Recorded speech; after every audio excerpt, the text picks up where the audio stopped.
Hello everyone, welcome to Chapter 12. In Chapter 12 we're going to cover analysis of variance, or ANOVA for short. Once again, please read the text thoroughly in Chapter 12 before viewing the video. As always, feel free to stop the video wherever you would like, play it over and over, whatever is most convenient for you in whichever way you want to use the video. Analysis of variance, or ANOVA, is the analysis of data sets when there are more than two data sets. In this case, we are looking at three data sets. We've done lots of comparisons of two data sets, but ANOVA takes that to the next level, and we're going to look at three data sets. The first problem we're going to look at is problem 12, chapter 12, section 12.2. I already have all of that put in up here, so go ahead and catch up if you're going to follow along. In this case, we are looking at a one-way ANOVA, which means there's one characteristic that we're looking at. In this case, this is pounds of force.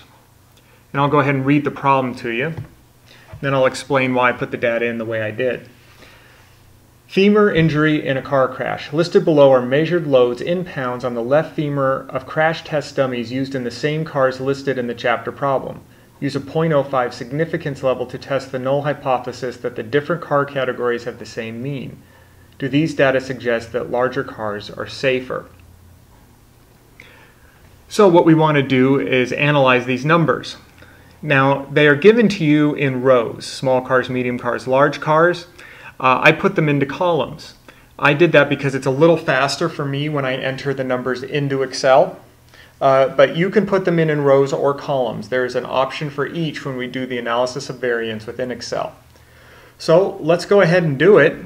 This isn't an extraordinarily difficult section. We're not going to use the DDXL for this. We are going to use regular old Excel. We're going to go to our data analysis function again.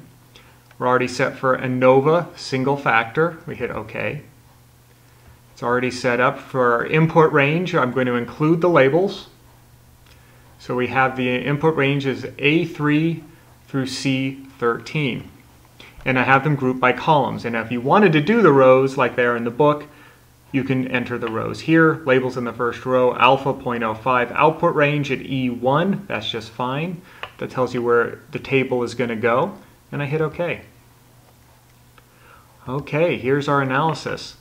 And what we have is a p-value smaller than the F critical and the F, which means that basically that there's not sufficient evidence to reject the null hypothesis, which means that there is not a lot of variance in these three sets of numbers, and that we cannot say that large cars are in fact safer than small cars based on pounds of force on the femur.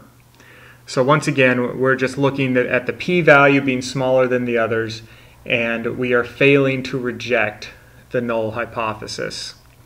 So that does it for problem 12. Now we're going to jump on over to problem 14. Let me zoom in on this. I need to move on up over there and slide over, and we'll zoom in a little bit more. The zoom's not cooperating with me right now. I apologize for that. Okay, and we moved over to section 12.3 and problem 14. Now here what we're doing is something a little bit more complicated. Now when you look at the data there, you see that we have multiple pieces of data in each, they call it cell. So if we were going to enter this directly into Excel, you would see in the table for the problem 14, this is page 676 in the current edition, chapter 12, section 12.3, that they have 5 pieces of data per cell. So under 30 male, there's 5 pieces of data. So we have to separate all of that out and then use a special ANOVA tool in Excel to solve.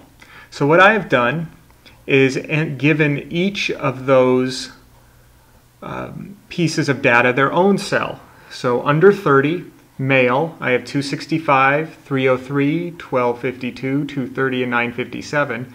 And Then I start the female, which starts at 325, 112. And you can see how all that works. I'll go ahead and fill these in. This might make it a little more clear what I'm doing. Okay. So this is the key to this problem is figuring out how to transfer the data. So I use the existing columns that they have set up, and I just draw them downwards. So each piece of data has its own cell in Excel. Okay. And I'll go ahead and read the problem to see what we're looking at. The following table lists measured cholesterol levels from dataset 1 in Appendix B.